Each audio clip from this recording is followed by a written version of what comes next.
19, I'm Colonel Fancy. I know it's been a while since my last video, but I've gotten backed up with a bunch of projects and whatnot. But I wanted to put this, this is going to be different from my standard review format, where I write elaborate skits and bits and whatnot, and rip a bunch of gameplay footage and do it that way. I just wanted to put together a quick video to talk a bit about Travis Strikes Again. A very much anticipated game by me since Suda51 walked out on stage during the Nintendo Switch reveal back in January 2016, 2017, I don't know, it feels so long ago. Talk, Lucas, I'm losing my mind! But this was a game that I was looking forward to, and after a year, I've gotta say overall, it was disappointing. I was pretty disappointed in this game for a myriad of reasons. Do I think it's bad? Not traditionally bad. Not bad in that sense, but I felt a bit let down by what the game had to offer. Not a whole lot was seen leading up to it, and being a fan of No More Heroes, I was kind of expecting something better in the sense of gameplay, but I'll get to that later. I guess I'll talk about some of the things that I do like about it. One of the things that I like is the story. If you're familiar with Grasshopper Studios and Suda51 works, then you'll probably get a pretty quick grasp of the kind of neo-surreal meta-humor that the games offer. That's pretty fun to laugh at. And the story itself, Travis and Badman both get sucked into a video game console, and they're fighting their way out through various video games. Now, one of the things that I actually found amusing is that the games that they're going into, I thought provided more interesting stories than the actual game, than Travis Strikes Again's actual plot.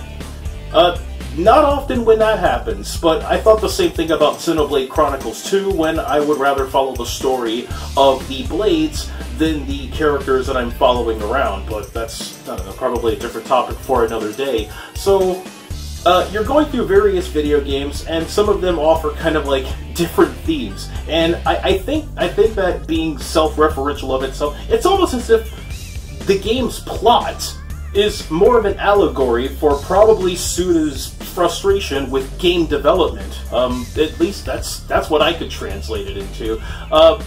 But you're in this game and you're trying to kill, I can't remember the main villain's name off the top of my head. It's kind of escaping me now. But there's like certain stages. Like there's one portion of the game that's just like story text. And it reminded me of like old story text games that you play on like the Sega CD or like PC or something around like maybe 1994 or 95, and that's pretty surreal. I enjoyed that. So yeah, regarding the plot, I won't get into any real spoilers or anything, because there's points where I could barely make heads or tails out of it. Yeah, the entire game's plot seems to be talking about maybe game development, talking about No More Heroes 3 or whatnot. So that was fascinating, and the characters themselves are, again, they're pretty interesting. There's your typical potty humor, like using a porta potty to save your game, which it's Suda. Of course there's going to be a toilet in it. And then there's the gameplay itself, which is where I think it falls apart. It's not so much that Travis Strikes Again plays bad, it's just not interesting. You get your standard attacks, and you can get a bunch of equipable abilities and skills as you level up, but just holding down the weak strike button, just holding down the weak strike button means that you can kind of lay waste to enemies. You do have a heavy attack, and you can use it to open up the defense of other enemies, but I never found a reason to particularly use it that much.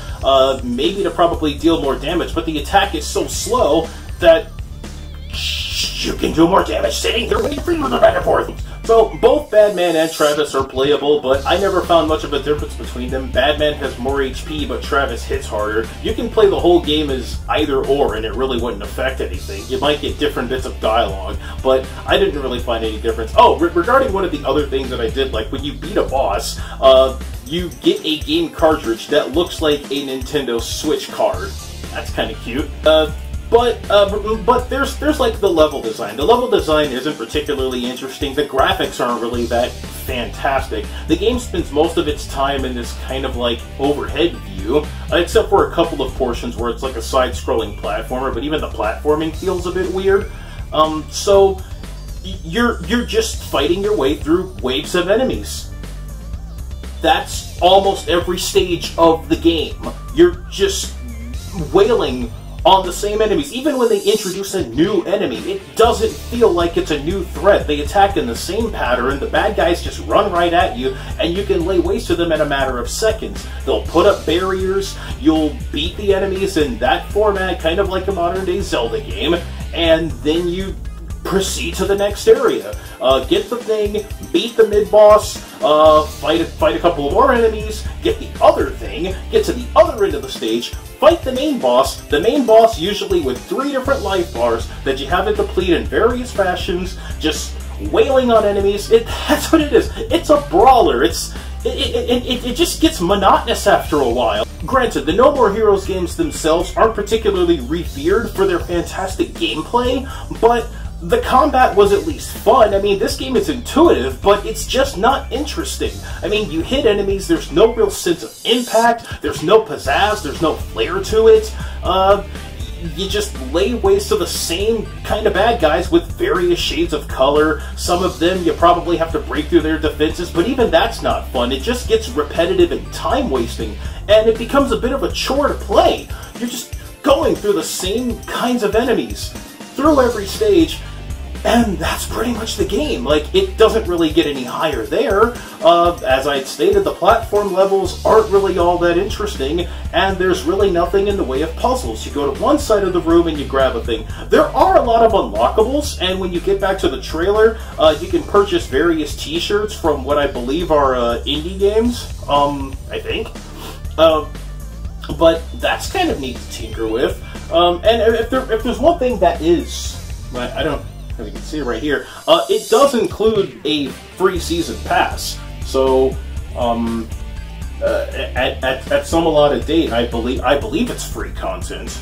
Probably, it's got a code in here. It's got free content. So, yes, you can probably beat this game in 2 sittings. I beat this game in probably less than 5 hours. And I probably could have beat it sooner than that, but I had to get up and take breaks in it because my mind would just swim while playing it.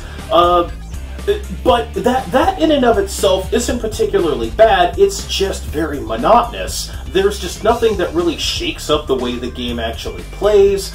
The jumping feels floaty and weird, as if it were a... It's like kind of hard to describe. But because it's a brawler beat-em-up style, and this style of combat that exists in the wake of Devil May Cry's and Bayonetta's and the Batman Arkham games, or even the recently released Spider-Man game, it's just generic. So the aspects of this game's production just feels... I can't even call it rushed, it's just cheap.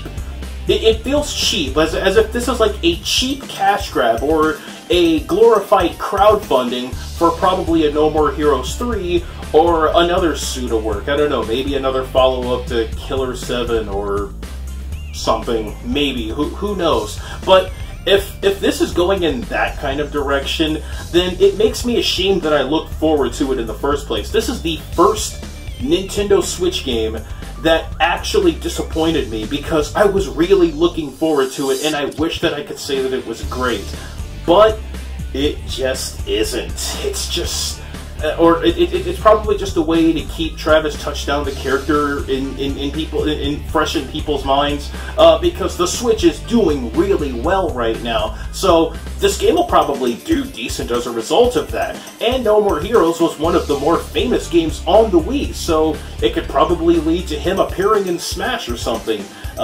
Maybe. I remember back on the Smash ballots, that was something I voted for, along with a bunch of other characters. I mean, at least I finally got Simon Belmont. But if this game is that, just a cheap cash-in, or just a way to fundraise something for other projects, then that leaves me a tad bit disappointed, and disappointing is probably what sums this up.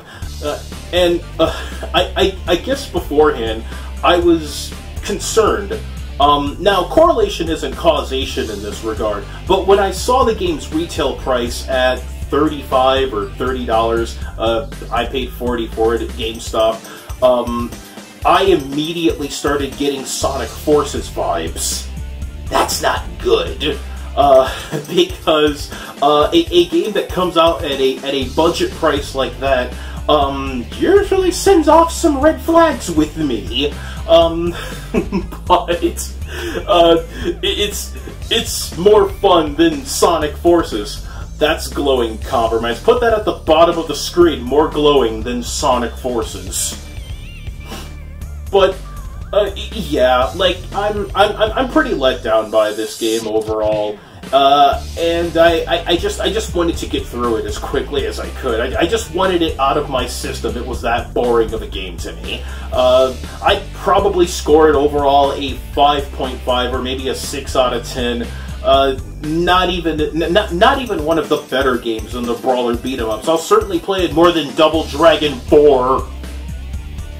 Still not upset about that.